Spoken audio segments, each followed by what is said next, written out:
चला बघूया आज काय जेवायला आहे।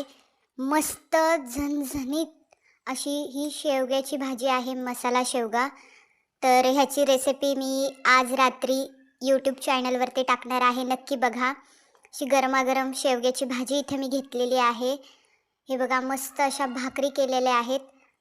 एक भाकर घेते, नको नको अर्धीच घेते।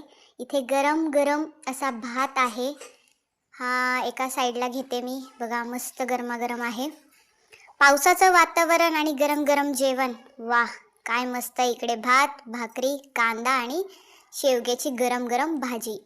चला टेस्ट करून सांगते, खूप भूक लागलेली आहे। लिंबू मस्त पिळून घेतलाय भाजीवरती। आणि बघा इथे मी भाजी घेतली आहे मस्त। या जेवायला सगळ्यांनी, खूप कमाल भाजी झालेली आहे। नक्की माझी शेवग्याच्या शेंगाची रेसिपी तुम्ही बघा यूट्यूब चॅनलवरती आज संध्याकाळी 8 वाजता। वा बाय।